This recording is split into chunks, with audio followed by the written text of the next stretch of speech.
देश भर में नवरात्रि की धूम है। जगह जगह दुर्गा पंडाल सज चुके हैं। लोग मां दुर्गा की आराधना में लीन है। शारदीय नवरात्रि आते ही भक्तों के मन में केवल मां की आराधना ही नहीं बल्कि गरबा और डांडिया की गूंज भी उठने लगती है।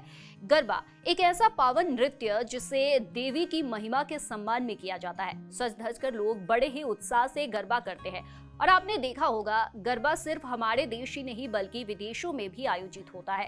गरबा में लोग दीपक की अखंड ज्योति के चारों ओर गोल घेरे में नाचते हैं और पूरे वातावरण को भक्ति और उल्लास से भर देते हैं। लेकिन क्या आपको पता है कि गरबा की शुरुआत कहां से हुई थी?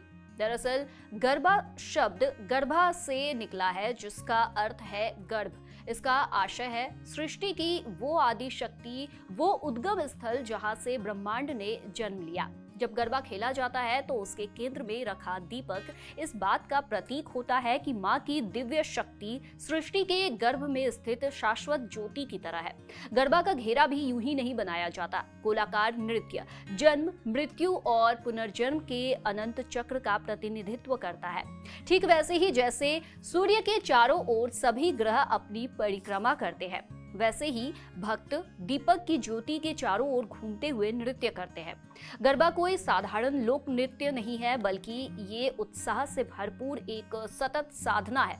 इसमें नृत्य करने वालों के हाथ और पैर की लय शिव और शक्ति के मिलन का प्रतीक मानी जाती है। यही कारण है कि ये नृत्य केवल मनोरंजन नहीं बल्कि भीतर की ऊर्जा को जागृत करने का एक साधन भी है। नवरात्रि की हर रात को गरबा देवी के अलग अलग स्वरूप को समर्पित होता है। जब लोग नृत्य करते हैं तो उसका शरीर एक मंदिर बन जाता है, उसकी ताल साधना बन जाती है और केंद्र में जलती ज्योति देवता की उपस्थिति का आभास कराती है। गरबा में बजने वाली 3 तालियों का भी गहरा महत्व है। ये 3 तालियां ब्रह्मांड के त्रिदेव ब्रह्मा, विष्णु और महेश को समर्पित मानी जाती है।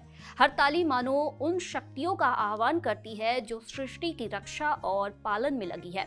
और जब बात नवरात्रि की हो तो डांडिया का जिक्र होना स्वाभाविक है। डांडिया केवल नृत्य का एक हिस्सा नहीं बल्कि देवी दुर्गा और महिषासुर के बीच हुए युद्ध का प्रतीक है। डांडिया में इस्तेमाल होने वाला लकड़ी का डंडा मां दुर्गा की तलवार मानी जाती है। वो तलवार जो हर बुराई का अंत करती है और धर्म की रक्षा करती है। इस तरह गरबा और डांडिया सिर्फ उत्सव की उमंग नहीं बल्कि भक्ति, साधना और शक्ति का जीवंत स्वरूप है जो हर नवरात्रि में भक्तों को मां के और करीब ले आते हैं।